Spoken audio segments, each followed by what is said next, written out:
저는 박수진 42살입니다. 결혼 15년 차, 남편 재훈 씨와의 생활은 겉으로 보기엔 평범한 중산층 가정이었죠.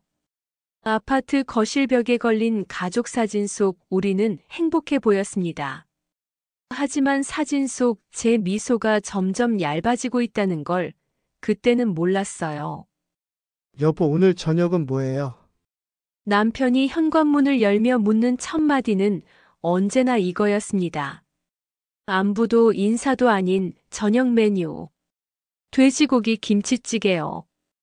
어제 당신이 먹고 싶다고 했잖아요. 아, 그랬나? 근데 오늘은 고기 생각 안 나는데. 다른 거 없어요. 이런 대화가 일상이었습니다. 제가 준비한 건 늘 아쉬운 것이고 남편의 변덕은 늘 어쩔 수 없는 것이었죠. 냉장고 문을 열고 다시 반찬을 꺼내며 생각했습니다. 내가 뭘 잘못했지? 어제 분명히 돼지고기 먹고 싶다고 했는데. 이렇게 저는 늘 제 탓부터 했습니다. 15년 동안 매일같이. 그날도 평범한 아침이었습니다. 남편은 출근 준비를 하며 거울 앞에서 넥타이를 매고 있었고, 저는 부엌에서 아침 설거지를 하고 있었죠. 여보, 제 핸드폰 못 봤어요. 거실 소파 위에 있던데요. 남편이 핸드폰을 찾으러 간 사이, 저는 그의 옷에서 떨어진 영수증을 주워들었습니다. 호텔 커피숍 영수증이었어요. 2인분 커피와 케이크. 어제 저녁 남편은 야근한다고 했었는데, 회사 동료랑 커피 마셨겠지. 뭐, 그렇게 스스로를 설득하려 했습니다. 하지만 마음 한구석이 불편했어요. 여보, 어제 야근하면서 커피 마셨어요? 조심스럽게 물었습니다. 혹시나 하는 마음에. 네? 아, 네, 왜요? 영수증 떨어진 거 주웠는데 2인분이더라고요. 순간 남편의 얼굴이 미묘하게 굳었습니다. 하지만 금세 웃으며 말했죠. 아, 신입 여직원이 야근하길래 커피 한 잔 사준 거예요. 뭐 그런 것도 다 확인해야 돼요. 아니에요, 그냥 궁금해서요. 당신 요즘 왜 그래요? 예민한 거 아니에요. 제가 언제 당신 의심할 만한 짓 했어요.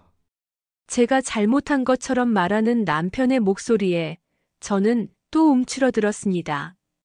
미안해요. 제가 괜히 그랬네요. 그래, 내가 예민한 거겠지. 남편을 믿어야지. 스스로를 다독이며 영수증을 쓰레기통에 버렸습니다. 하지만 그날 이후로 뭔가 찝찝한 기분이 가시질 않았어요. 그로부터 일주일 후 결정적인 순간이 찾아왔습니다. 남편이 씻는 동안 저는 빨래를 개고 있었어요. 그의 바지 주머니를 확인하다가 깜빡하고 넣어둔 핸드폰을 발견했죠. 평소 같았으면 그냥 넘어갔을 텐데 그날은 왠지 손이 떨렸습니다. 아니야, 보면 안 돼. 이건 사생활 침해야. 하지만 제 손은 이미 핸드폰을 켜고 있었습니다. 비밀번호는 우리 결혼 기념일이었죠. 화면이 켜지자마자 카카오톡 알림이 떴습니다. 오빠 오늘 너무 좋았어요. 다음에 또 만나요. 심장이 쿵 내려앉는 기분이었습니다. 손이 떨려서 핸드폰을 제대로 잡을 수가 없었어요. 대화 내용을 열어보니 제가 상상도 못한 것들이 가득했습니다. 애정 어린 메시지들, 호텔 사진, 서로를 부르는 애칭들. 이게 진짜야? 눈물이 핑 돌았지만 욕실 문이 열리는 소리에 황급히 핸드폰을 다시 주머니에 넣었습니다. 여보, 뭐해요? 남편이 수건으로 머리를 닦으며 물었습니다. 빨래 개고 있어요. 떨리는 목소리를 감추려 애썼지만 남편은 알아챘는지 제 얼굴을 유심히 봤어요. 왜 그래요? 얼굴이 안 좋은데. 아무것도 아니에요. 또 무슨 상상하는 거 아니에요. 당신 요즘 너무 예민해요. 아무것도 모르는 척하는 남편의 태도에 저는 할 말을 잃었습니다. 그날 밤 저는 잠을 이룰 수가 없었습니다. 남편은 제 옆에서 코를 골며 깊이 잠들어 있었고 저는 천장만 멍하니 바라봤어요. 이제 어떻게 하지? 물어봐야 하나? 아니면 모른 척 할까? 머릿속이 복잡했습니다. 하지만 한 가지는 확실했어요. 나는 이걸 그냥 넘길 수 없어. 다음 날 아침 저는 용기를 내어 남편에게 물었습니다. 여보, 우리 진지하게 얘기 좀 해요. 무슨 얘기요? 아침부터 뭐가 그렇게 심각해요? 어제 당신 핸드폰 봤어요. 순간 남편의 얼굴이 싹 굳었습니다. 뭐요? 내 핸드폰을 봤다고요? 미안해요. 하지만 윤지라는 사람이 누구예요? 당신이랑 호텔에 간 사진이 있던데요. 남편은 잠시 말이 없었습니다. 그리곤 한숨을 크게 쉬며 말했죠. 아, 당신 정말 실망이네요. 남의 핸드폰을 몰래 본다는 게 말이 돼요? 지금 그게 중요해요? 당신이 바람 폈잖아요. 제 목소리가 떨렸습니다. 하지만 남편은 오히려 제게 화를 냈어요. 바람? 그게 바람이에요. 그냥 회사 동료랑 식사 한번 한 거예요. 그걸 가지고 호들갑 떨고 있네. 식사요? 호텔 사진은요? 서로 오빠 윤지라고 부르는 건요? 아, 정말.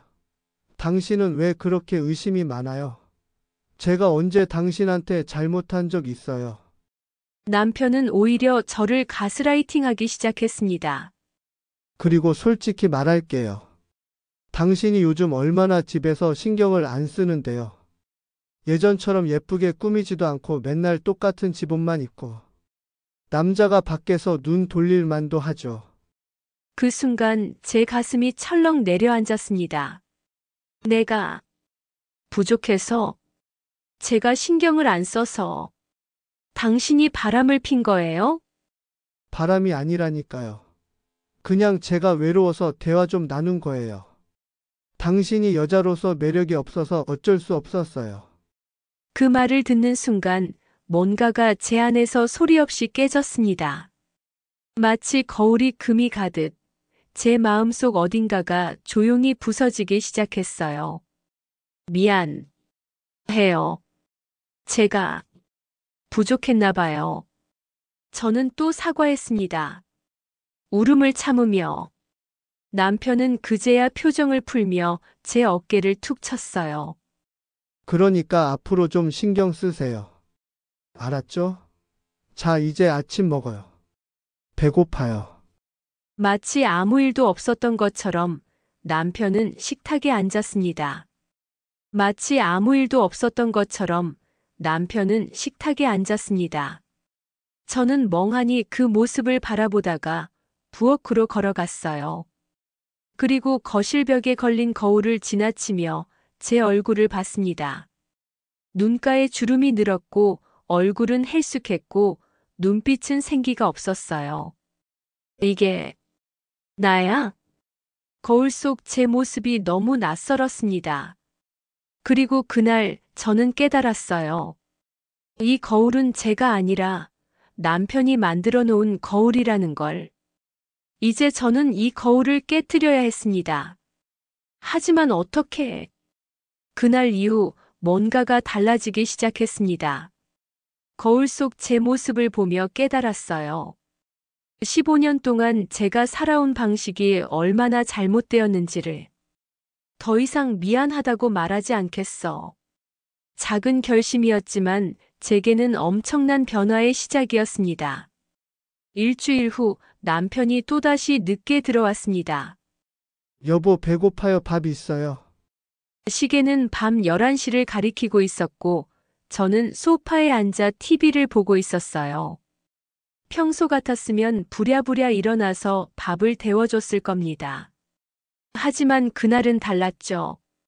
냉장고에 있어요. 데워 드세요. 네?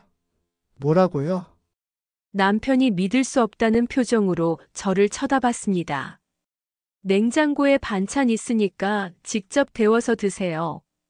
저 피곤해서요. 당신 지금 농담하는 거예요? 아니요. 진심이에요. 저는 TV비에서 눈을 떼지 않고 말했습니다. 남편은 황당한 듯 서 있다가 결국 부엌으로 갔어요. 냉장고 문을 여닫는 소리, 전자레인지 돌아가는 소리가 들렸습니다. 이게 맞는 건가? 마음 한편이 불편했지만 동시에 묘한 해방감이 들었어요. 잠시 후 남편이 밥상을 들고 거실로 나왔습니다. 이게 뭐예요? 밥이 완전 식었잖아요. 그럼 더 데우세요. 당신 오늘 왜 그래요? 기분 나쁜 일 있어요? 없어요. 그냥 피곤해서요. 당신도 매일 피곤하다고 하잖아요. 남편은 뭔가 할 말이 많은 듯 했지만 결국 아무 말 없이 밥을 먹기 시작했어요. 식탁에 혼자 앉은 남편의 뒷모습을 보며 저는 생각했습니다. 15년 동안 내가 얼마나 많이 참았는지 이제야 알겠지? 며칠 후 남편 회사에서 회식이 있다고 했습니다. 여보, 오늘 팀 회식이에요. 좀 늦을 거예요. 또요? 지난주에도 회식했잖아요. 어쩔 수 없잖아요. 회사 생활이 원래 그런 거예요. 평소 같았으면 조심히 다녀와요라고 했겠죠. 하지만 그날은 달랐습니다. 그래요. 근데 저도 오늘 친구 만나러 나갈게요. 네? 갑자기요? 당신도 갑자기 회식 간다고 하잖아요. 저도 좀 숨 쉬고 살아야죠. 아니, 그게 제 건 회사 일이고. 제 건 제 인생이에요. 문제 있어요? 남편은 할 말을 잃은 듯 입을 다물었습니다. 저는 옷을 갈아입고 집을 나섰어요. 실제로 만날 친구가 있었던 건 아니었지만 오랜만에 혼자만의 시간을 갖고 싶었습니다. 카페에 앉아 커피를 마시며 저는 핸드폰을 꺼내 남편에게 메시지를 보냈어요. 저도 늦을 거예요. 먼저 주무세요. 남편에게서 곧바로 전화가 왔지만 저는 받지 않았습니다. 당신도 한번 기다려봐요. 제가 15년 동안 얼마나 많이 기다렸는지.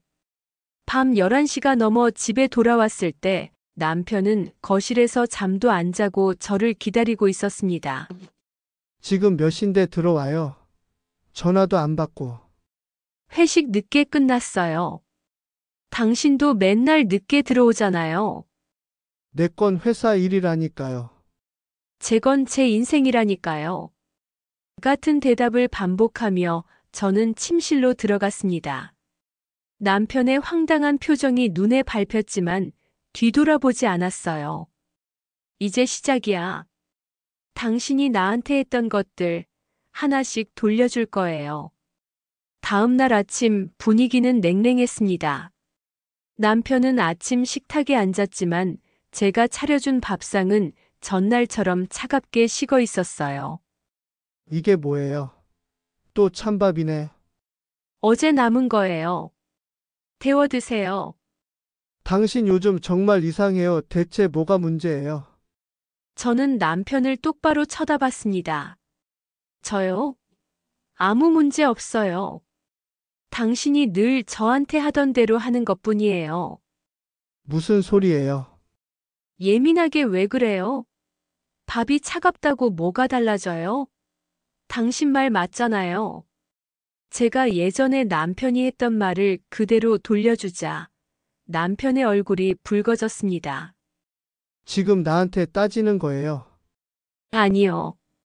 당신 말대로 하는 거예요. 예민하지 말고 그냥 드시면 되잖아요.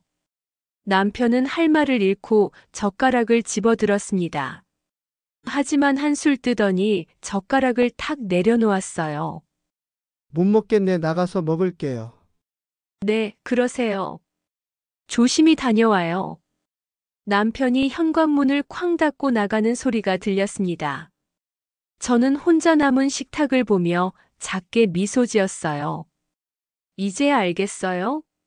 차가운 밥이 얼마나 서러운지. 그날 저녁 남편이 평소보다 일찍 들어왔습니다. 여보, 우리 얘기 좀 해요. 무슨 얘기요? 요즘 당신 너무 변한 것 같아요. 대체 뭐가 불만이에요? 남편의 목소리에는 당혹감이 묻어났습니다. 저는 천천히 소파에 앉으며 말했어요. 불만이요?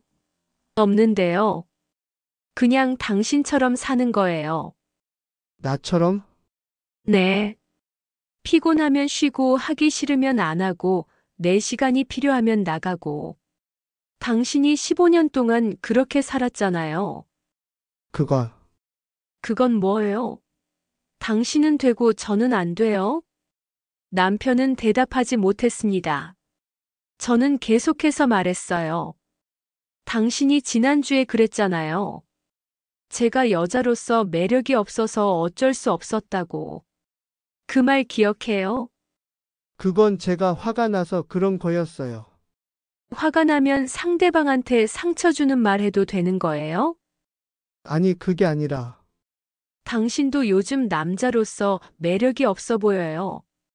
배도 나왔고 머리도 많이 빠졌고. 그래서 제가 당신한테 관심이 안 가는 거예요. 제 입에서 나온 말에 저 스스로도 놀랐습니다. 하지만 멈추지 않았어요. 15년 동안 당신이 저한테 했던 말들, 이제 당신도 들어볼 차례예요. 남편의 얼굴이 창백해졌습니다. 당신 진심이에요. 당신이 저한테 했던 말도 진심이었어요? 남편은 아무 대답도 하지 못했습니다. 그날 밤 우리는 등을 돌리고 잤어요. 하지만 저는 이상하게도 마음이 편했습니다. 드디어 시작됐어. 이 거울 게임이. 거울 게임은 생각보다 쉬웠습니다. 15년 동안 당해온 것들을 그대로 돌려주기만 하면 됐으니까요. 남편이 제게 했던 모든 말, 모든 행동, 모든 무시를 이제 제가 똑같이 돌려주기 시작했습니다. 일주일이 지나고 남편의 대학 동창 모임이 있는 날이었습니다. 여보, 오늘 친구들 만나러 가요. 같이 갈래요? 아니요. 피곤해서 집에 있을래요. 평소 같았으면 남편 옆에서 웃으며 친구들에게 인사했을 겁니다. 하지만 그날은 거절했어요. 왜요? 친구들이 당신도 보고 싶대요. 제가 왜 당신 친구들 보고 싶어 해야 돼요? 전 제 시간이 더 중요해요. 남편은 당황한 표정을 지었지만 결국 혼자 나갔습니다. 그날 저녁 남편에게서 카카오톡이 왔어요. 친구들이 다 모였는데 당신만 없으니까 이상하네요. 저는 답장을 보냈습니다. 제가 왜 가야 하는지 모르겠어요. 전 제 친구들이랑 있는 게 더 편해요. 실제로 친구를 만난 건 아니었지만 혼자만의 시간이 필요했어요. 며칠 후 남편의 회사 송년회가 있었습니다. 배우자 동반 행사였죠. 여보, 이번 주 토요일에 회사 송년회예요. 같이 가요. 싫은데요. 네? 왜요? 작년에도 갔잖아요. 작년엔 제가 바보였나 봐요. 올해는 안 갈래요. 다른 직원들은 다 배우자 데리고 오는데 그게 제 문제예요? 당신 혼자 가세요. 남편은 황당한 표정을 지었습니다. 당신 요즘 왜 그래요? 사람들이 뭐라고 하면 어떡해요? 당신이 창피하면 저 데리고 왔다고 거짓말하세요. 당신 거짓말 잘하잖아요. 마지막 한마디에 남편의 얼굴이 굳었습니다. 결국 남편은 혼자 송년회에 갔고 그날 밤 늦게 취해서 돌아왔어요. 아, 진짜. 오늘 완전 창피했어요. 다들 당신 어디 갔냐고 물어보고. 그래서요? 제가 왜 신경 써야 돼요? 당신이 제 아내잖아요. 아내가 남편 창피 안 당하게 하려고 존재하는 거예요? 남편은 할 말을 잃었습니다. 하지만 진짜 거울 게임은 그 다음부터였습니다. 남편이 제 외모에 대해 지적할 때마다 저도 똑같이 돌려주기 시작했으니까요. 어느 날 아침 남편이 거울을 보며 말했습니다. 여보, 제 배 좀 봐요. 요즘 운동을 못해서 그런지 나온 것 같아요. 평소 같았으면 괜찮아요. 그 정도는 정상이에요. 라고 위로했겠죠. 하지만 그날은 달랐습니다. 네, 많이 나왔네요. 꼰대 배 됐어요. 네? 뭐라고요? 배만 나온 게 아니에요. 머리도 많이 빠졌고 얼굴도 늙어 보이고 예전 같지 않네요. 남편의 얼굴이 붉어졌습니다. 당신, 지금 나한테 그런 말을 하는 거예요. 왜요? 당신은 저한테 맨날 그런 말 했잖아요. 주름 늘었다, 살쪘다, 예전 같지 않다고. 그건, 당신은 되고 저는 안 돼요? 거울 한번 보세요. 요즘 남자로서 매력 하나도 없어요. 제 입에서 나온 말이었지만 저도 놀랐습니다. 하지만 멈출 수 없었어요. 남편은 아무 말 없이 거울을 보다가 조용히 방을 나갔습니다. 그날 이후로 남편은 거울을 자주 보기 시작했어요. 머리숱을 확인하고 배를 만지고 얼굴 주름을 살피는 모습이 자주 보였습니다. 이제야 알겠어요? 그 말들이 얼마나 상처가 되는지. 하지만 저는 멈추지 않았습니다. 며칠 후 남편 친구들과의 저녁 약속이 있었습니다. 이번엔 제가 함께 가기로 했어요. 식당에서 남편 친구들을 만났을 때 저는 평소와 다르게 행동했습니다. 수진 씨, 오랜만이에요. 재훈이가 요즘 수진 씨 자랑 많이 하던데요. 남편 친구 중 한 명이 반갑게 인사했습니다. 그래요? 저도 재훈 씨 얘기 많이 들어요. 요즘 회사에서 힘들다고 맨날 징징거리더라고요. 네. 아하. 친구는 어색하게 웃었고 남편은 제 손을 꼭 잡으며 눈빛으로 경고했어요. 하지만 저는 신경 쓰지 않았습니다. 그리고 요즘 배도 많이 나오고 머리도 빠져서 저 혼자 고민이 많아요. 남편이 좀 관리를 해야 하는데 여보, 남편이 제 이름을 불렀지만 저는 웃으며 계속 말했어요. 예전엔 멋있었는데 요즘은 좀. 그렇죠. 남자도 관리를 해야 하는데 말이에요. 남편의 얼굴이 창백해졌습니다. 친구들은 어색한 웃음을 지으며 화제를 돌렸죠. 식사 내내 저는 남편을 은근히 깎아내리는 말들을 계속했습니다. 집으로 돌아오는 차 안 남편이 입을 열었어요. 오늘 왜 그랬어요? 뭐요? 친구들 앞에서 나를 그렇게 무시하면 어떡해요? 완전 창피했잖아요. 그게 어때서요? 당신도 제 친구들 앞에서 그랬잖아요. 내가 언제? 작년 봄 제 고등학교 동창 모임 때 당신이 제 앞에서 와이프가 요즘 살이 쪄서 걱정이라고 했잖아요. 기억 안 나요? 남편은 말문이 막힌 듯 아무 대답도 하지 못했습니다. 이제야 알겠어요? 그게 얼마나 창피한 일인지. 차 안은 무거운 침묵으로 가득했습니다. 집에 도착해서도 남편은 말이 없었어요. 화장을 지우며 거울을 보는데 거울 속에 비친 제 얼굴이 낯설었습니다. 내가 너무 심한 건가? 잠깐 마음이 흔들렸지만 곧 고개를 저었어요. 아니야.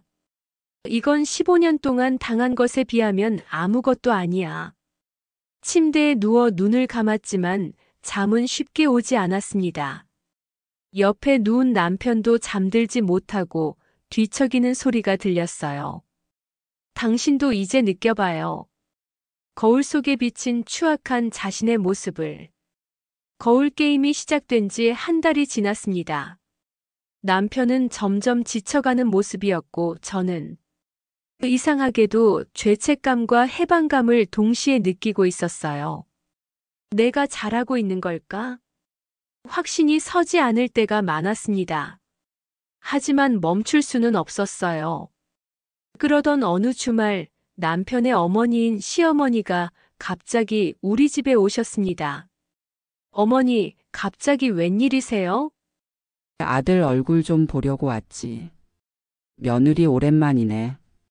시어머니는 68세의 단정한 분이셨어요. 늘 한복을 즐겨 입으시고 말수가 적으신 편이었죠. 저와 시어머니의 관계는 그다지 좋지 않았습니다. 아니, 정확히는 무관심에 가까웠어요. 시어머니는 제게 크게 관심을 두지 않으셨고, 저도 마찬가지였죠. 어머니, 점심 드셨어요? 아니, 아직. 그럼 제가 준비할게요. 부엌으로 가려는데 남편이 말했습니다. 여보, 어머니 좋아하시는 음식으로 준비해요. 평소 같았으면 네, 알았어요라고 했겠지만 그날은 달랐어요. 냉장고에 있는 재료로 할 거예요. 특별히 준비할 시간 없어요. 여보, 남편이 황급히 제 팔을 잡았지만 저는 손을 뿌리치고 부엌으로 갔습니다. 점심을 먹는 동안 분위기는 어색했어요. 시어머니는 조용히 식사를 하시며 아무 말씀도 하지 않으셨고 남편은 계속 눈치를 보고 있었죠. 재훈아, 요즘 회사 일은 어때? 네, 어머니. 그럭저럭 괜찮아요. 얼굴이 안 좋아 보이는데. 무슨 걱정 있니?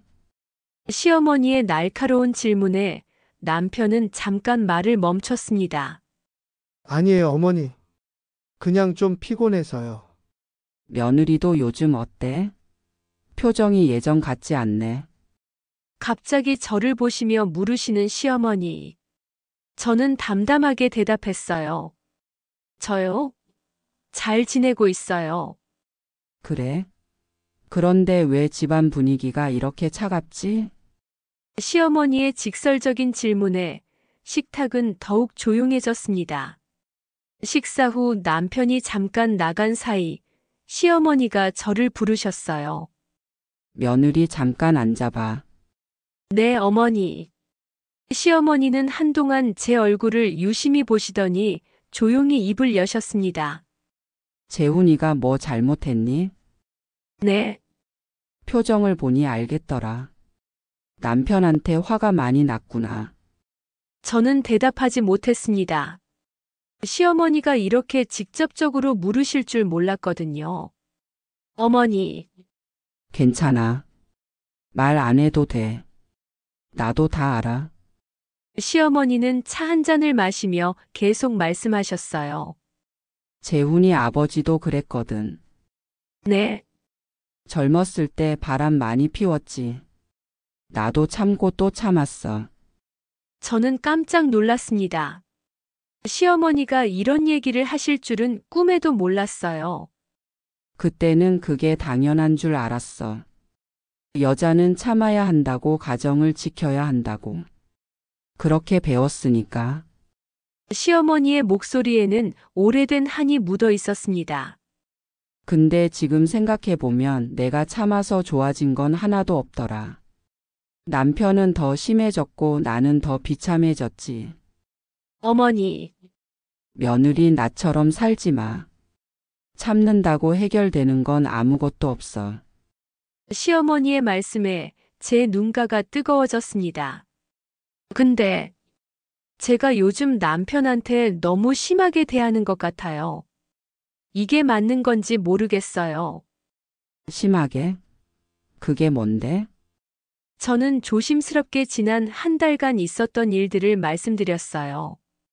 차가운 밥을 내준 것, 남편을 무시한 것, 친구들 앞에서 깎아내린 것.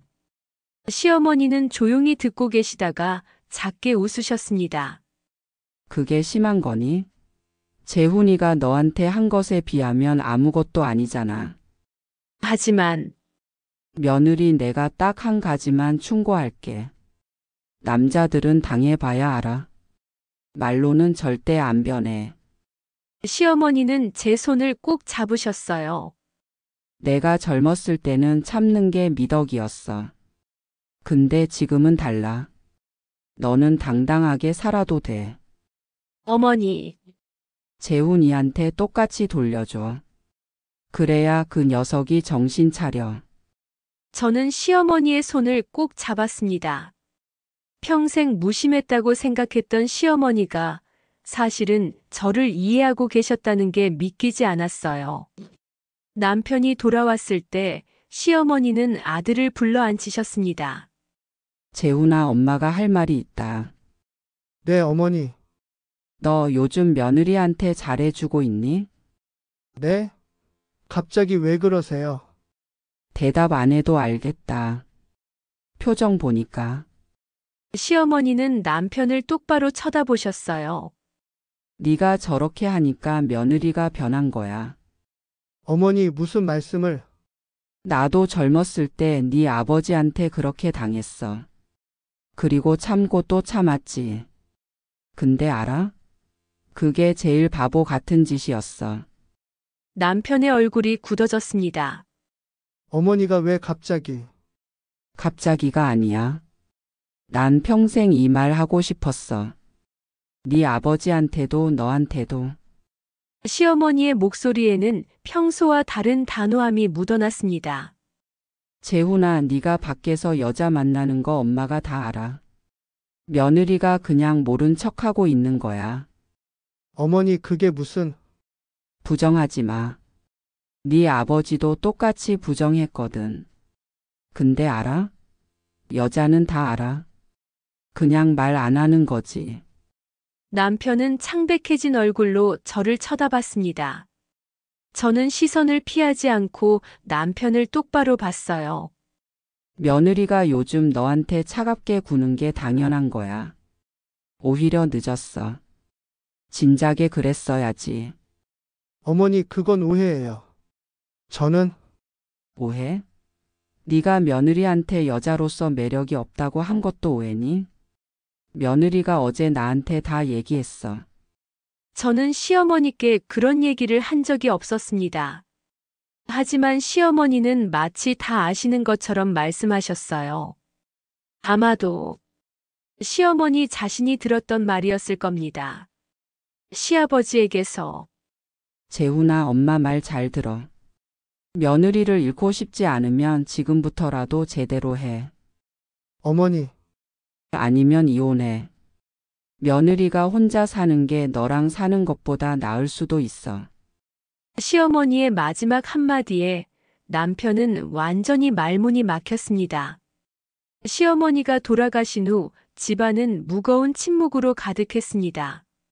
남편은 소파에 앉아 머리를 감싸 쥐고 있었고 저는 부엌에서 설거지를 하고 있었어요. 한참 후 남편이 조용히 말했습니다. 수진 씨, 오랜만에 듣는 제 이름이었습니다. 남편은 늘 여보라고만 불렀거든요. 어머니 말씀이 맞아요. 저는 설거지 물을 잠그고 천천히 돌아섰습니다. 어떤 게요? 내가 당신한테 그런 말을 했다는 거요. 여자로서 매력이 없다고. 했죠. 제가 당신 핸드폰에서 윤지 씨 메시지 발견했을 때 남편은 고개를 떨구었습니다.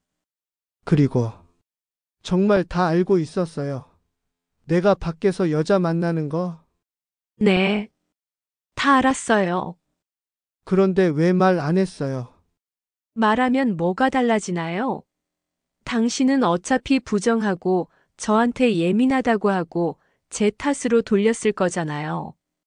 남편은 아무 말도 하지 못했습니다. 제 말이 맞았으니까요. 그래서 저도 이제 똑같이 하기로 했어요. 당신이 저한테 했던 것처럼. 그게 이렇게 힘든 거였어요. 남편의 목소리가 떨렸습니다.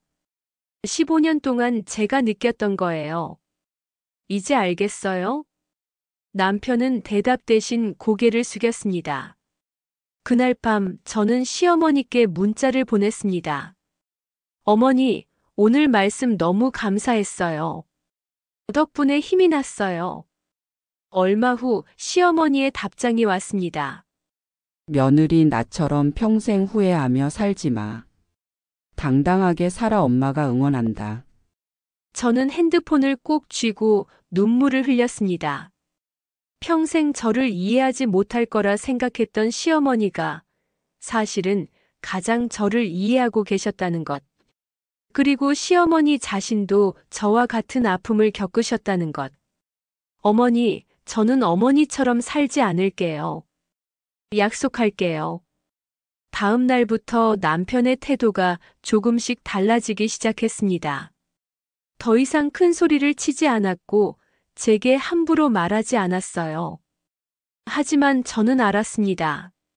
이건 진짜 변화가 아니라 그냥 두려움 때문이라는 걸. 아직 멀었어요. 당신이 진짜로 깨달을 때까지 저는 멈추지 않을 거예요. 거울 게임은 이제 겨우 중반에 접어들었습니다. 그리고 곧 가장 결정적인 순간이 찾아올 것을 저는 알고 있었어요. 시어머니의 방문 이후 집안 분위기는 미묘하게 변했습니다. 남편은 조심스러워졌고 저는 더 이상 참지 않게 되었어요. 하지만 뭔가 부족했습니다. 진짜 핵심을 건드리지 못한 것 같은 느낌. 왜 이 사람은 계속 바람을 피울까? 진짜 이유가 뭘까? 어느 토요일 오후 남편이 외출한 사이 저는 집 청소를 하고 있었습니다.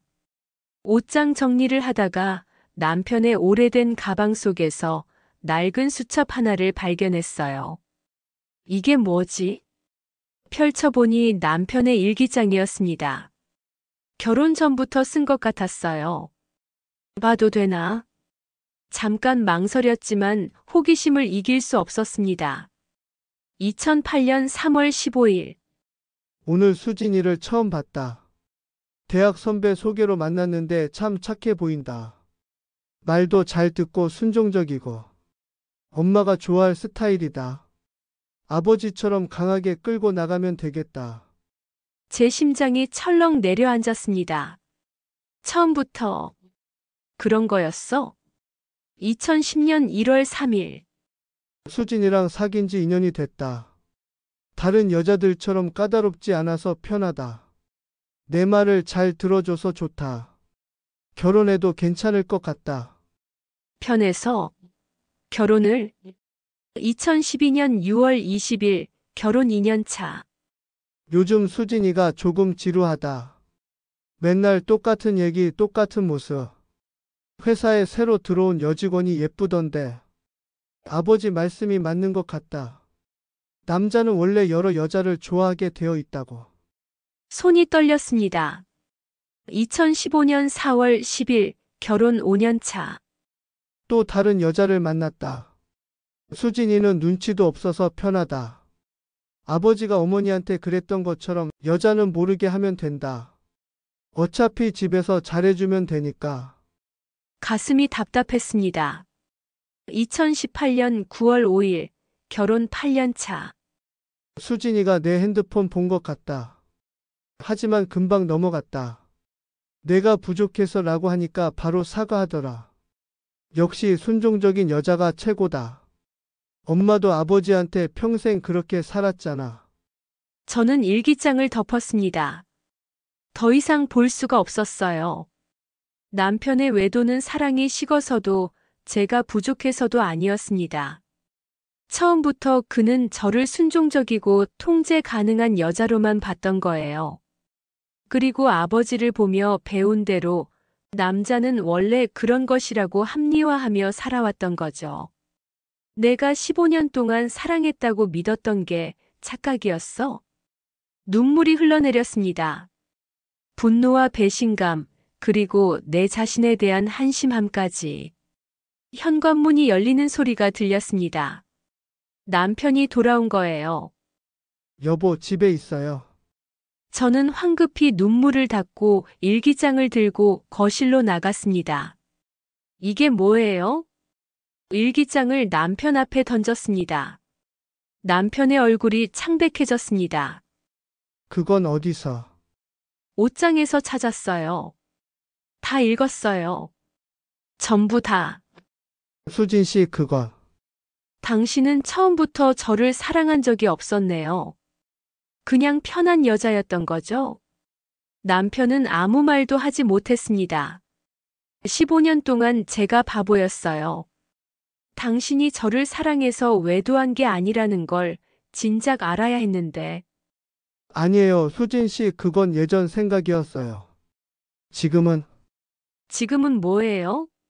지금도 똑같잖아요. 여전히 거짓말하고 바람 피우고 저한테 책임 전가하고. 저는 일기장을 펼쳐 보였습니다. 여기 봐요. 2018년에 쓴 거예요. 순종적인 여자가 최고라고 썼더라고요. 그게 당신 진심이죠? 남편은 고개를 떨구었습니다. 그리고 더 가관인 게 뭔지 알아요? 당신은 당신 아버지 닮았다는 걸 스스로도 알고 있었다는 거예요. 그건 시어머니가 평생 얼마나 고생하셨는지 알면서도 당신은 똑같이 살고 있어요. 왜요? 그게 남자답다고 생각해서요? 남편의 얼굴이 일그러졌습니다. 수진 씨, 미안해요. 정말 미안해요. 미안하다고요? 15년 동안 저를 속이고 이용하고 무시했는데 미안하다는 말 한마디면 다예요? 저는 소파에 주저앉았습니다. 힘이 쭉 빠졌어요. 당신은 저를 사랑한 적이 없었어요. 그냥 편한 인형이 필요했던 거죠. 그날 밤 저는 결정했습니다. 더 이상 이 사람한테 사랑받으려고 노력하지 않겠어. 사랑이 없다는 걸 알았으니 이제 저도 마음을 비울 수 있었어요.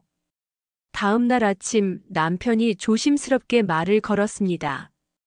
수진 씨, 어제 일은 됐어요. 이제 알았으니까. 뭘요? 당신이 절대 변하지 않는다는 거요. 왜냐하면 변할 생각이 없으니까. 아니에요, 저 정말. 거짓말하지 마세요. 당신 일기장에 다 써 있었잖아요. 당신에게 외도는 나쁜 것이 아니라 당연한 것이에요. 남편은 할 말을 잃었습니다. 그래서 저도 이제 기대 안 해요. 당신한테 사랑받으려고 노력하지도 않을 거고요. 그럼 뭘 하시려고요? 저는 남편을 똑바로 쳐다봤습니다. 당신이 거울 속에서 얼마나 추악한지 끝까지 보여줄 거예요. 그날부터 저는 더 이상 남편의 변화를 기대하지 않았습니다. 대신 제가 변하기로 했어요. 더 이상 울지 않고, 더 이상 사과하지 않고, 더 이상 참지 않는 사람으로. 남편이 저를 사랑하지 않았다면 저도 더 이상 남편을 사랑하지 않을 거예요. 그리고 이 거울 게임의 끝은 저의 완전한 자유가 될 것이었습니다. 진실을 알고 난 후 저는 완전히 달라졌습니다. 더 이상 남편의 눈치를 보지 않았고 남편의 감정에 휘둘리지도 않았어요. 그러자 이상한 일이 벌어지기 시작했습니다. 남편이 오히려 불안해하기 시작한 거예요. 월요일 아침 남편이 출근 준비를 하고 있었습니다. 여보, 오늘 저녁에 일찍 들어올게요. 그래요. 같이 저녁 먹을까요? 아니요. 저 오늘 약속 있어요. 누구랑요? 제 친구요. 왜요? 아니, 그냥 궁금해서요. 남편의 목소리에 불안감이 묻어났습니다. 평소 같지 않은 모습이었죠. 그럼 몇 시에 들어와요? 모르겠어요. 늦을 수도 있어요. 수진 씨, 왜요? 당신도 맨날 늦게 들어오잖아요. 저는 안 돼요? 남편은 더 이상 아무 말도 하지 못했습니다. 그날 저녁 저는 실제로 대학 동창 주연이를 만났습니다. 언니, 오랜만이야. 그런데 표정이 왜 그래? 뭐 좋은 일 있어? 응. 요즘 좀 달라졌어. 뭐가? 나 자신이. 주연이는 제 이야기를 들으며 놀란 표정을 지었어요. 대박, 언니가 그렇게 변할 수 있어? 15년 동안 맨날 남편 눈치만 보던 사람이. 나도 놀라워. 근데 이상하게 후련해. 그럼 이제 이혼할 거야? 순간 저는 멈칫했습니다. 이혼. 그래, 결국엔 그 길로 가야 하나?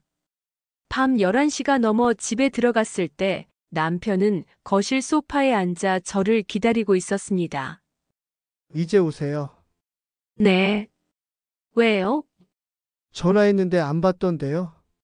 시끄러워서 못 들었어요. 어디 갔다 와요? 친구 만났다고 했잖아요. 남자친구요? 순간 저는 피식 웃음이 나왔습니다. 당신은 여자 만나면서 제가 남자 만나는 건 문제예요? 그게 아니라. 당신 지금 질투하는 거예요? 남편의 얼굴이 붉어졌습니다. 질투가 아니라 그냥 궁금해서. 거짓말하지 마세요. 얼굴에 다 써 있어요. 저는 남편 옆을 지나쳐 침실로 향했습니다. 참고로 여자친구 만났어요. 실망했어요? 남편은 아무 대답도 하지 못했습니다. 다음 날부터 남편의 행동이 눈에 띄게 달라지기 시작했습니다. 갑자기 일찍 퇴근하려 하고 제가 어디 가는지 계속 물어보고 심지어 옷차림까지 신경 쓰기 시작했어요. 여보, 오늘 그 옷 입고 나가요. 네. 왜요? 좀 짧은 것 같은데요. 당신이 예전에 사준 옷이에요. 그때는 좋다고 하지 않았어요? 그때랑 지금이랑은 다르죠. 뭐가 달라요? 제가 예뻐 보이는 게 싫어요? 그게 아니라 다른 남자들이 볼까봐. 저는 웃음이 나왔습니다. 15년 동안 제가 뭘 입든 관심도 없던 사람이 이제 와서 왜 그래요? 남편은 아무 말도 하지 못했습니다. 일주일 후 결정적인 사건이 터졌습니다. 제가 회사 동창회에 참석했을 때였어요. 남자 동창 중 한 명이 우연히 저를 차까지 데려다 줬는데 그 모습을 남편이 봐버린 겁니다. 집에 들어서자마자 남편이 달려들었어요. 아까 그 남자 누구예요? 대학 동창이요. 왜 그 사람 차를 타고 와요? 집이 같은 방향이라서요. 뭐 문제 있어요? 문제 있죠. 남의 남편 있는 사람이 다른 남자 차를 타고 다니면 어떡해요? 저는 남편을 천천히 쳐다봤습니다. 그럼 당신은요? 윤지 씨 차 타고 다닌 거는요? 그건 호텔도 같이 갔죠? 그건 괜찮고 제가 동창 차 타는 건 안 되는 거예요? 남편의 얼굴이 창백해졌습니다. 당신 설마 다른 남자 만나는 거 아니죠? 만나면 어때요? 당신도 15년 동안 다른 여자들 만났잖아요. 농담이죠? 그렇죠? 남편의 목소리가 떨렸습니다. 농담이 아닐 수도 있죠. 제가 여자로서 매력 없다면서요? 근데 어떤 남자는 저한테 관심 있더라고요. 저는 실제로 다른 남자를 만난 적이 없었습니다. 하지만 남편을 한번 흔들어주고 싶었어요. 수진 씨, 제발 그러지 마요. 왜요? 당신은 되고 저는 안 돼요? 제가 잘못했어요. 정말 잘못했어요. 다시는 그런 짓 안 할게요. 남편이 처음으로 무릎을 꿇었습니다. 하지만 저는 더 이상 감동하지 않았어요. 일어나세요. 보기 흉해요. 수진 씨, 당신이 진심으로 반성하는 건지 아니면 그냥 잃을까봐 두려운 건지 모르겠어요. 아마 후자겠죠. 남편은 아무 말도 하지 못했습니다. 그날 이후로 남편은 완전히 달라졌습니다. 늘 저를 확인하려 하고 제가 어디 있는지 궁금해하고 심지어 퇴근 후에 바로 집에 들어오기 시작했어요. 하지만 이건 사랑이 아니었습니다. 그냥 소유욕이었죠. 어느 날 저녁 남편이 조심스럽게 물었습니다. 수진 씨 정말 다른 남자 만나는 거예요? 왜요? 걱정돼요? 네, 솔직히 요즘 너무 불안해요. 15년 동안 제가 느꼈던 거예요. 이제 알겠어요? 네, 이제 알겠어요. 정말 미안해요. 하지만 저는 알고 있었습니다. 이건 진짜 사과가 아니라 그냥 자기를 잃을까봐 두려운 거라는 걸. 진짜 변화는 아직 오지 않았어요. 그리고 곧 결정적인 순간이 찾아올 것이었습니다. 한 달이 지났습니다. 남편은 완전히 다른 사람처럼 행동했어요. 매일 일찍 들어오고 제게 잘 보이려 애쓰고 제 눈치를 보기 시작했죠. 하지만 저는 알고 있었습니다. 이건 진짜 변화가 아니라는 걸. 그리고 그날 마침내 결정적인 순간이 찾아왔습니다. 토요일 오후 남편의 핸드폰에서 카카오톡 알림이 울렸습니다. 남편은 샤워 중이었고 핸드폰은 거실 테이블 위에 놓여 있었어요. 오빠, 오늘 저녁에 시간 돼요? 보고 싶어요. 제 심장이 철렁 내려앉았습니다. 윤지가 아니라 은지. 손이 떨렸지만 저는 핸드폰을 집어들었습니다. 비밀번호는 여전히 우리 결혼 기념일이었죠. 대화 내용을 확인하는 순간 제 안에 뭔가가 완전히 부서졌습니다. 지난 한 달 동안 남편은 저한테는 착한 남편 행세를 하면서 여전히 다른 여자와 메시지를 주고받고 있었던 거예요. 욕실 문이 열리는 소리가 들렸습니다. 여보, 오늘 저녁에 뭐 먹을래요? 남편이 수건으로 머리를 닦으며 나왔습니다. 저는 핸드폰을 들고 남편을 똑바로 쳐다봤어요. 은지가 누구예요? 남편의 얼굴이 순식간에 굳어졌습니다. 뭐라고요? 은지요. 오늘 저녁에 보고 싶대요. 저는 핸드폰 화면을 남편에게 보여줬습니다. 수진 씨, 그거. 윤지 다음은 은지예요? 아니면 동시에 만나는 거예요? 아니에요. 그냥 회사 후배고. 거짓말하지 마세요. 이게 회사 후배랑 나누는 대화예요? 오빠 보고 싶어. 나도 너무 보고 싶어. 지난번 호텔 또 가고 싶어. 이게요? 남편은 입을 떼지 못했습니다. 한 달 동안 당신이 변한 줄 알았어요. 진심으로 반성하는 줄 알았죠. 제 목소리가 떨렸습니다. 분노 때문이었어요. 근데 변한 게 아니라 그냥 숨긴 거였네요. 더 교묘하게. 수진 씨, 정말 미안해요, 이거. 미안하다고요? 저는 핸드폰을 바닥에 내던졌습니다. 액정이 깨지는 소리가 요란했어요. 15년 동안 당신한테 몇 번이나 미안하다는 말을 들었는지 알아요? 근데 달라진 게 하나도 없었어요. 이번엔 진짜. 진짜? 또 진짜예요? 당신 진짜는 일주일도 못 가요. 저는 남편에게 다가갔습니다. 당신 일기장에 써 있더라고요. 남자는 원래 여러 여자를 좋아하게 되어 있다고. 당신 아버지가 그랬다고. 그거. 맞아요. 당신은 절대 변하지 않아요. 왜냐하면 당신에게 이건 나쁜 것이 아니라 당연한 것이니까. 남편의 얼굴이 창백해졌습니다. 그런데 알아요? 제가 왜 한 달 동안 당신 지켜봤는지 마지막으로 확인하고 싶었어요. 당신이 정말 변할 수 있는 사람인지. 저는 천천히 침실로 걸어가며 말했습니다. 이제 확인했어요. 당신은 절대 변하지 않아요. 침실로 들어가서 저는 옷장에서 여행 가방을 꺼냈습니다. 수진 씨, 뭐 하는 거예요? 남편이 황급히 따라 들어왔습니다. 집 나가려고요. 네? 갑자기 왜? 갑자기요? 15년 동안 참았으면 충분히 오래 참은 거 아닌가요? 저는 옷을 가방에 넣기 시작했습니다. 안 돼요. 수진 씨, 제발. 남편이 제 팔을 붙잡았습니다. 나요. 못 나요. 당신 없으면 안 돼요. 왜요? 은지 있잖아요. 아니면 윤지. 아니면 그 전에 만났던 여자들. 그 사람들은 아무것도 아니에요. 그럼 저는요?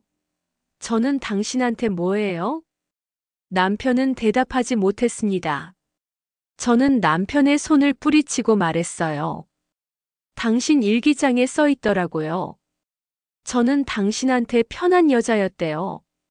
순종적이고 통제 가능한 여자. 그건 예전 생각이었어요. 예전이요? 한 달 전에도 똑같이 행동했잖아요. 지금도 다르지 않고요. 저는 가방을 들고 남편을 똑바로 쳐다봤습니다. 당신은 저를 사랑한 적이 없어요. 그냥 당신한테 편한 인형이 필요했던 거죠. 아니에요. 그럼 뭔데요? 진짜 사랑이었으면 다른 여자를 만나요? 15년 동안 계속? 남편은 할 말을 잃었습니다. 저는 거실로 나왔고 남편이 제 뒤를 따라왔습니다. 수진 씨, 제발 한 번만 더 기회를 줘요. 몇 번째 기회예요? 지난 15년이 전부 기회였어요. 이번엔 정말 달라질게요. 어떻게요?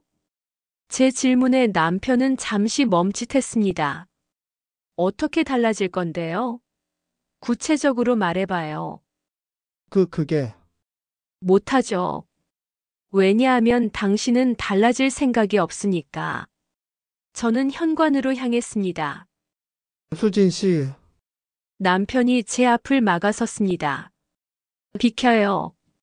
안 돼요. 당신 보내면 당신은 뭐예요? 나는 못 살아요. 순간 저는 헛웃음이 나왔습니다. 15년 동안 제가 당신 없으면 못 산다고 생각하게 만들었죠. 근데 알아요? 이제 깨달았어요. 저는 남편을 똑바로 쳐다보며 말했습니다.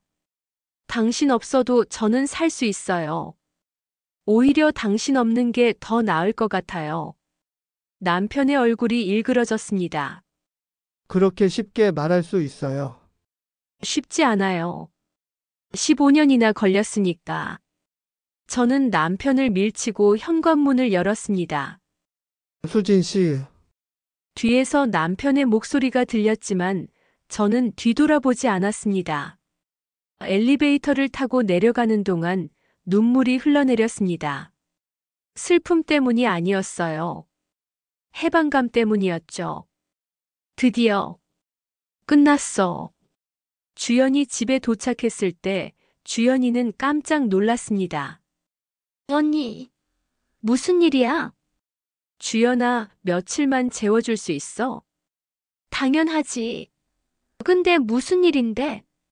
저는 주연이에게 오늘 있었던 일을 모두 말했습니다. 드디어 해냈구나, 언니. 주연이가 저를 꼭 안아줬어요. 근데 괜찮아. 후회 안 해? 응. 이상하게 후회는 안 돼. 오히려 속이 시원해. 정말 그랬습니다. 15년 만에 처음으로 제 마음이 가벼웠어요. 그날 밤 남편에게서 수십 통의 전화와 문자가 왔습니다. 수진 씨 집에 와요. 얘기해요. 제발 한 번만 더 기회를 줘요. 당신 없으면 나는 정말 못 살아요. 내가 잘못했어요. 다 내 잘못이에요. 하지만 저는 답장하지 않았습니다.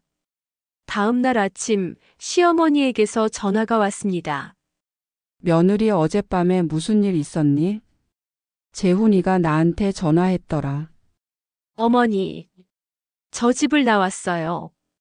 잘했어. 시어머니의 대답은 의외였습니다. 어머니, 며느리 나도 젊었을 때 그럴 용기가 있었으면 좋았을 텐데. 넌 잘했어. 어머니, 재훈이가 뭐라고 하든 신경 쓰지 마. 당당하게 살아. 시어머니의 목소리는 단호했습니다. 전화를 끊고 난 후 저는 창밖을 바라봤습니다. 이제 뭘 해야 하지? 15년 만에 처음으로 제 인생을 제가 결정할 수 있게 됐어요. 두렵기도 했지만 동시에 설레기도 했습니다. 일주일 후 남편이 주연이 집 앞으로 찾아왔습니다. 수진 씨, 나 좀 보자. 주연이가 문을 열어주지 않으려 했지만 저는 나가기로 했어요. 근처 카페에서 마주 앉았습니다. 수진 씨 집에 와요. 싫어요. 제가 정말 잘못했어요. 상담도 받고 변하겠어요. 변하는 게 중요한 게 아니에요. 제 말에 남편이 당황한 표정을 지었습니다. 그럼 뭐가 중요한데요? 저예요. 이제 제가 중요해요. 저는 남편을 똑바로 쳐다봤습니다. 15년 동안 저는 당신 눈치만 보며 살았어요. 당신이 원하는 대로, 당신이 편한 대로. 수진 씨, 근데 이제 깨달았어요. 제 인생은 당신 거울이 아니라는 걸. 남편의 눈에 눈물이 고였습니다. 그럼 우리 끝인 거예요. 네. 끝이에요. 정말 다시 생각해 볼 여지도 없어요. 저는 잠시 침묵했습니다. 그리고 천천히 말했어요. 당신이 지금 우는 건 저를 잃어서가 아니에요. 당신한테 편한 존재를 잃어서예요. 아니에요. 당신은 저를 사랑한 적이 없어요. 당신 일기장에 다 써 있었잖아요. 남편은 고개를 떨구었습니다. 이혼 서류 보낼 테니까 서명하세요. 위자료는 따로 청구 안 할게요. 수진 씨, 그동안 제 인생 낭비해 준 거 고마워요. 덕분에 이제야 제가 누군지 알게 됐어요. 저는 자리에서 일어났습니다. 안녕히 계세요. 김재훈 씨. 뒤에서 남편이 뭐라 말하는 소리가 들렸지만 저는 뒤돌아보지 않았습니다. 카페를 나서며 저는 깊은 숨을 들이마셨습니다. 공기가 이렇게 맑은 줄 몰랐어요. 거울은 깨졌지만 저는 다시 온전해졌습니다. 1년이 지났습니다. 이혼은 생각보다 빠르게 진행됐어요. 남편이 끝까지 반대할 줄 알았는데 의외로 순순히 서명했더라고요. 아마도 더 이상 저를 통제할 수 없다는 걸 깨달았나 봅니다. 이혼 후 첫 번째로 한 일은 자격증을 따는 거였어요. 결혼하면서 포기했던 제 꿈이 있었거든요. 실내 디자이너. 수진 씨 합격입니다. 자격증 시험 결과를 확인하는 순간 눈물이 났습니다. 42살에 다시 시작하는 게 두려웠지만 해냈어요. 주연이가 축하 파티를 열어줬습니다. 언니, 진짜 대단해. 이 나이에 새로 시작하는 거 쉽지 않은데. 응. 근데 이상하게 행복해. 남편 아니다. 전 남편한테 연락 와. 처음에는 매일 왔는데 요즘은 뜸해졌어. 아마 새 여자 만났겠지. 언니는 괜찮아? 응. 이제는 아무 감정도 없어. 정말 그랬습니다. 15년을 함께 산 사람이었는데 이제는 그냥 남이 된 기분이었어요. 석 달 후 저는 작은 실내 디자인 회사에 취직했습니다. 첫 출근 날 거울을 보며 립스틱을 바르는데 눈물이 났어요. 드디어 내 이름으로 사는구나. 더 이상 김재훈의 아내가 아닌 박수진으로 사는 삶. 회사 생활은 생각보다 힘들었습니다. 20대 직원들 사이에서 42살 신입이라니. 하지만 저는 포기하지 않았어요. 수진 씨, 이번 프로젝트 수고했어요. 클라이언트가 굉장히 만족하던데요. 팀장님의 칭찬에 제 가슴이 벅차올랐습니다. 누군가가 나를 인정해준다는 게 이렇게 좋은 거구나.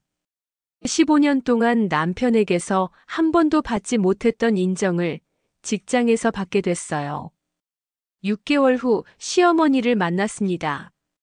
며느리 아니 수진 씨 얼굴이 많이 밝아졌네.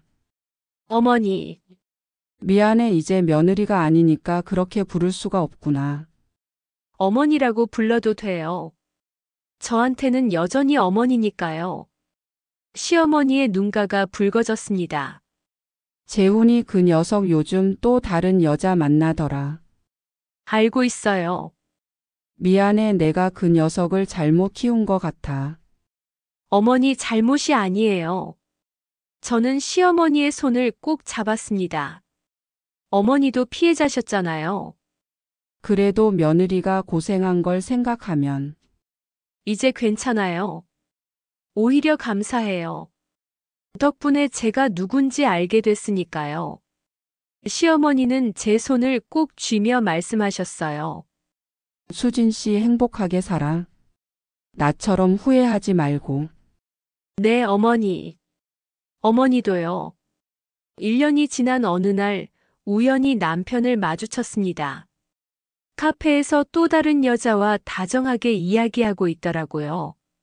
예전 같았으면 가슴이 철렁했을 텐데 그날은 아무 느낌도 들지 않았어요.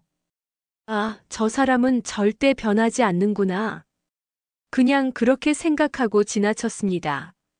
남편은 저를 봤는지 황급히 쫓아왔습니다. 수진 씨, 잠깐만요. 저는 멈춰 서서 뒤돌아봤습니다. 무슨 일이에요? 그게 요즘 어떻게 지내요? 잘 지내요. 당신은요? 저도 그럭저럭요. 어색한 침묵이 흘렀습니다. 아까 그 여자는 설명 안 하셔도 돼요. 저는 더 이상 당신한테 관심 없어요. 수진 씨, 김재훈 씨, 전 이제 행복해요. 당신 없이도. 남편의 얼굴이 굳어졌습니다. 그럼 우리 정말 돌이킬 수 없는 거예요? 처음부터 돌이킬 게 없었어요. 우린 한 번도 제대로 사랑한 적이 없으니까요. 나는 당신을 사랑했어요. 그게 사랑이었다면 전 그런 사랑 필요 없어요. 저는 남편을 마지막으로 쳐다봤습니다. 잘 사세요. 김재훈 씨. 그리고 다음 여자한테는 좀 잘해주세요. 수진 씨, 안녕히 계세요. 저는 돌아서서 걸어갔습니다. 뒤돌아보지 않았어요. 며칠 후 회사에서 큰 프로젝트를 따냈습니다. 박수진 씨, 축하합니다. 이번 프로젝트 메인 디자이너로 선정됐어요. 정말요? 네.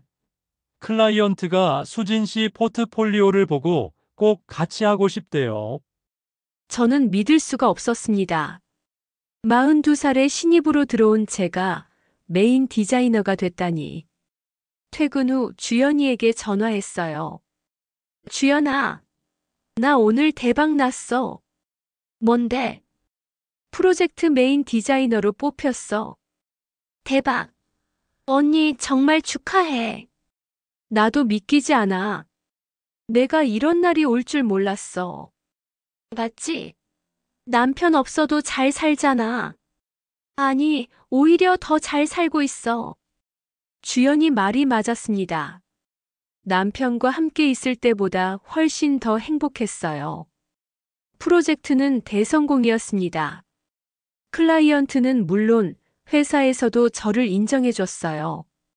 박수진 씨, 다음 달부터 팀장으로 승진입니다. 네. 정말요? 1년 만에 팀장 승진은 우리 회사 역사상 처음이에요. 축하합니다. 42살에 새로 시작한 인생에서 1년 만에 팀장이 됐습니다.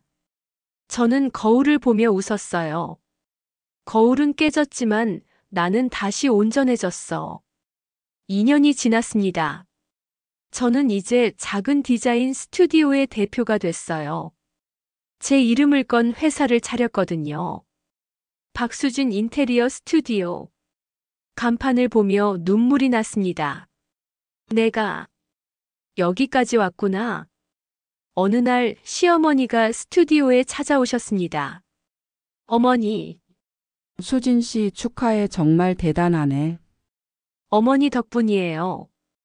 어머니가 용기를 주셨잖아요. 아니야. 수진 씨가 대단한 거야. 시어머니는 스튜디오를 둘러보며 말씀하셨어요. 나도 젊었을 때 이렇게 살았으면 좋았을 텐데. 어머니, 근데 후회는 안 해. 수진 씨가 이렇게 사는 걸 보니까 대리만족이 되네. 시어머니의 눈가가 촉촉해졌습니다. 어머니, 아직 늦지 않았어요. 어머니도 하고 싶은 거 하세요. 내가? 이 나이에? 나이는 숫자일 뿐이에요. 제가 증명했잖아요. 시어머니는 웃으며 제 손을 꼭 잡아주셨어요. 3년이 지난 어느 날 제 핸드폰에 전 남편에게서 메시지가 왔습니다. 수진 씨 축하한다는 말 전하고 싶어서 연락했어요. 기사 봤어요. 대단해요. 저는 무슨 기사인지 검색해 봤습니다. 42살의 새 출발. 3년 만에 연매출 10억 디자이너 박수진 대표의 인생 역전 스토리. 제 인터뷰 기사가 인터넷에 떠 있었어요. 기사 댓글에는 응원의 메시지가 가득했습니다. 나도 40대인데 용기 얻었어요. 감사합니다. 이혼 후 새 삶 시작하는 분들한테 희망이 되네요. 남편 없어도 이렇게 잘 살 수 있다는 걸 보여주셔서 감사해요. 저는 눈물을 흘리며 댓글을 읽었습니다. 전 남편의 메시지에는 답장하지 않았습니다. 더 이상 그 사람과 나눌 이야기가 없었거든요. 대신 저는 제 SNS에 글을 하나 올렸습니다. 거울은 깨졌지만 나는 다시 온전해졌습니다. 15년 동안 남의 시선이 만든 거울 속에 갇혀 살았지만 이제는 제 모습 그대로를 사랑합니다. 42살에 새로 시작한 인생, 너무 행복합니다. 혹시 저처럼 망설이고 계신 분들이 있다면 용기 내세요. 절대 늦지 않았습니다. 그날 저녁 주연이와 시어머니, 그리고 제 직원들과 함께 작은 파티를 열었습니다. 수진 언니, 건배사 한마디예요. 그래요, 대표님. 모두가 저를 쳐다봤습니다. 저는 잠시 생각하다가 천천히 입을 열었어요. 15년 동안 저는 남의 거울 속에서 살았습니다. 남편이 원하는 모습, 남편이 편한 모습으로만 살았죠. 모두가 조용히 제 말을 들었습니다. 근데 이제 깨달았어요. 제 인생의 주인공은 저라는 걸. 거울이 깨져야 진짜 제 모습을 볼 수 있다는 걸. 저는 잔을 들어 올렸습니다. 오늘 이 자리에 계신 모든 분들, 제게 용기를 주신 분들께 감사드립니다. 그리고 우리 모두 누군가의 거울이 아닌 우리 자신으로 살아가요. 건배! 건배. 모두가 함께 외쳤습니다. 파티가 끝나고 혼자 남은 스튜디오에서 저는 창밖을 바라봤습니다. 도시의 불빛이 반짝이고 있었어요. 재훈 씨, 당신은 지금 어떻게 살고 있나요? 문득 궁금해졌지만 오래 생각하지 않았습니다. 중요한 건 제 인생이니까요. 6개월 후.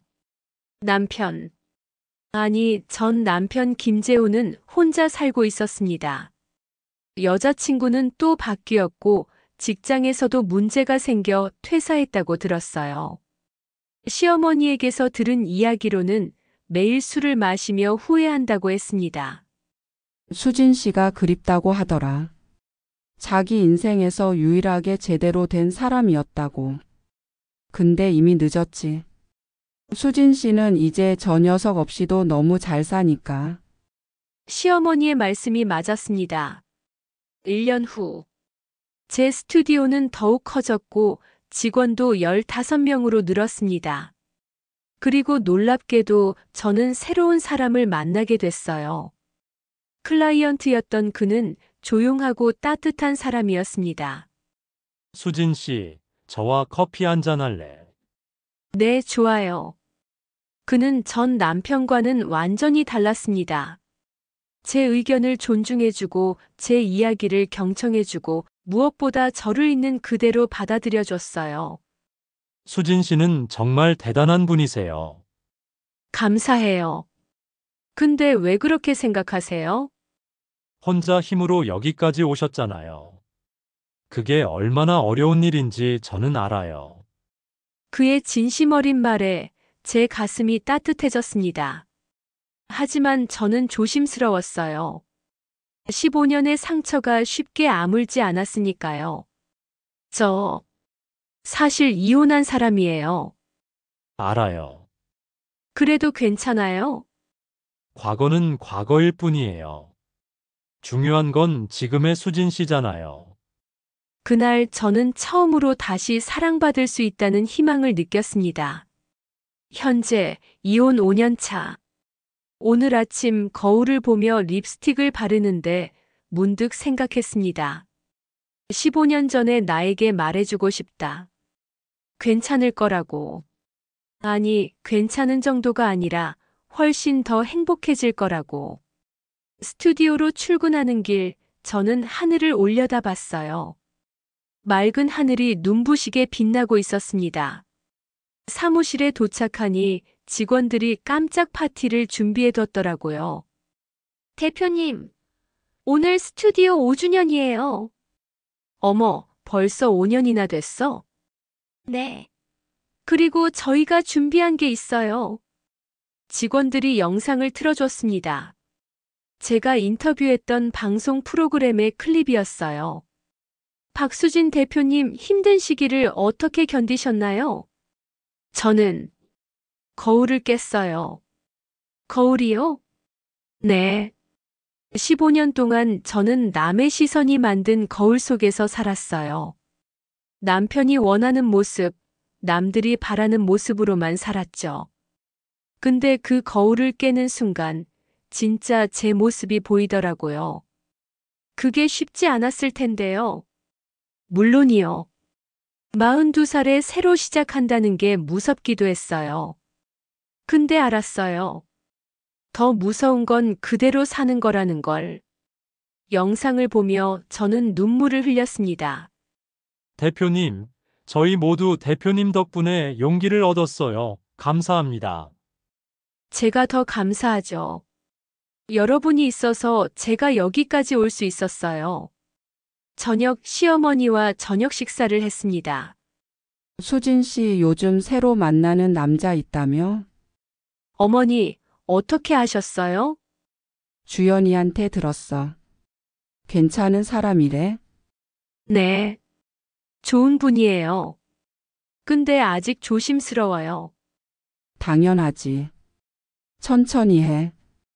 이번엔 제대로 된 사람인지 확인하고. 시어머니는 제 손을 꼭 잡으며 말씀하셨어요. 수진 씨 행복해야 해. 이제 정말 행복할 자격이 있어. 어머니도요. 어머니도 행복하세요. 나는 수진 씨가 행복한 걸 보는 게 행복해. 그걸로 충분해. 식사를 마치고 헤어지며 시어머니가 마지막으로 말씀하셨습니다. 참 재훈이 그 녀석. 요즘 완전히 망가졌더라. 자업자득이야. 수진 씨 같은 사람을 놓친 게 그 녀석 인생 최대 실수지. 어머니, 근데 수진 씨는 신경 쓰지 마. 그 녀석이 어떻게 살든 이제 수진 씨 인생이랑 상관없으니까. 시어머니 말씀이 맞았습니다. 이제 정말 상관없었어요. 그날 밤 집에 돌아와서 저는 오래된 상자 하나를 꺼냈습니다. 결혼 전 제가 쓰던 일기장이 들어 있었어요. 2008년 3월 20일. 오늘 재훈 씨를 처음 만났다. 참 다정한 사람 같다. 이 사람과 함께라면 행복할 수 있을 것 같다. 그때 저는 몰랐죠. 그 행복이 얼마나 짧게 끝날지. 2010년 1월 10일. 재훈 씨랑 2년째 사귀고 있다. 가끔 답답할 때도 있지만 그래도 좋은 사람이다. 결혼하면 더 좋아지겠지? 순진했던 저. 2012년 7월 1일 결혼 후. 결혼 생활이 생각보다 힘들다. 근데 다 이런 건가? 내가 더 노력하면 되겠지. 그때부터 시작이었어요. 제가 저를 잃어가기 시작한 게. 저는 일기장을 덮고 새 공책을 꺼냈습니다. 그리고 펜을 들어 천천히 적었어요. 2024년 12월 25일. 오늘은 크리스마스. 5년 전 오늘 나는 15년 만에 처음으로 혼자 크리스마스를 보냈다. 그때는 외롭고 두려웠다. 하지만 지금은 다르다. 지금의 나는 혼자가 아니다. 나를 지지해주는 직원들이 있고, 응원해주는 친구들이 있고, 사랑해주는 사람들이 있다.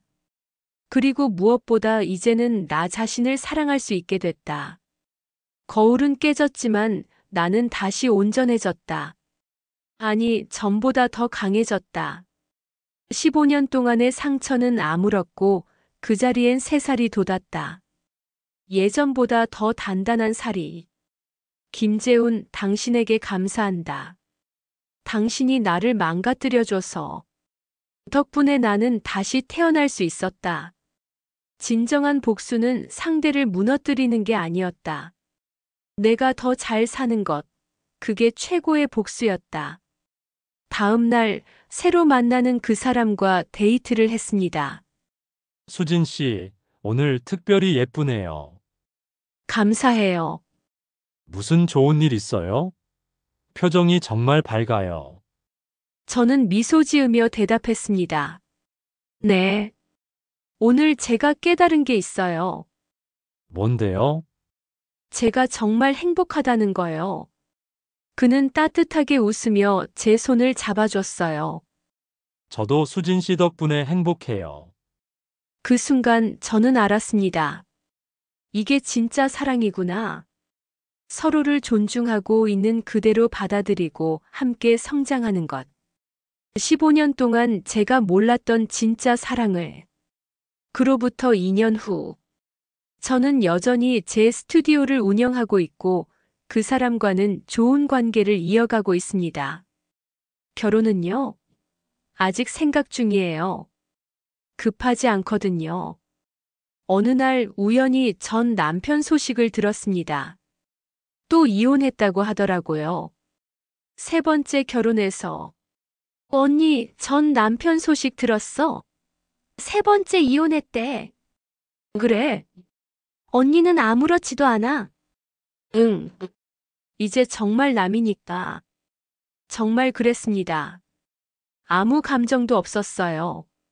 지난주 강연 요청을 받았습니다. 이혼 후 재기에 성공한 여성들을 위한 토크 콘서트. 연단에 섰을 때 객석에는 수백 명의 여성들이 앉아 있었어요. 모두 저처럼 상처받았지만 다시 일어서려는 사람들. 여러분, 안녕하세요. 박수진입니다. 박수 소리가 울려 퍼졌습니다. 저는 15년 동안 남의 거울 속에서 살았습니다. 남편이 원하는 모습으로만 살았죠. 모두가 조용히 제 이야기에 귀 기울였습니다. 하지만 이제 압니다. 우리 인생의 주인공은 우리 자신이라는 것을. 누군가의 거울이 아니라 우리 자신의 빛으로 살아야 한다는 것을. 거울은 깨져도 괜찮습니다. 오히려 깨져야 합니다. 그래야 진짜 우리 모습을 볼 수 있으니까요.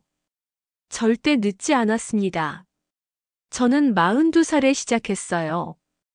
여러분은 몇 살이든 상관없어요. 지금이 가장 빠른 나이니까요. 강연을 마쳤을 때 한 여성이 손을 들었습니다. 대표님, 전 남편을 미워하지 않나요? 저는 잠시 생각하다가 대답했습니다. 예전엔 미워했어요. 하지만 지금은 아니에요. 오히려 감사해요.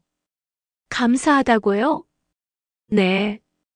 그 사람 덕분에 제가 누군지 알게 됐으니까요.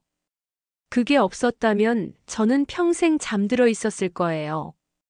오늘 제 스튜디오 창가에서 이 글을 쓰고 있습니다. 창밖으로 석양이 지고 있어요.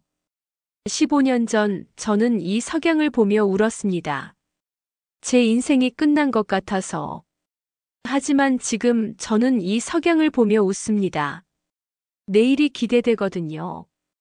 거울은 깨졌습니다. 하지만 저는 다시 온전해졌어요.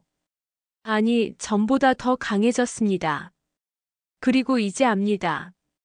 진정한 복수는 상대를 무너뜨리는 게 아니라 내가 더 잘 사는 것이라는 걸. 아, 참, 그리고 전 남편은 어떻게 되었냐고요?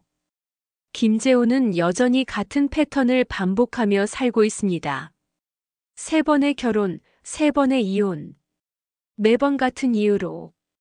하지만 저는 더 이상 그의 이야기에 관심이 없습니다. 나는 나의 이야기를 쓰고 있으니까요.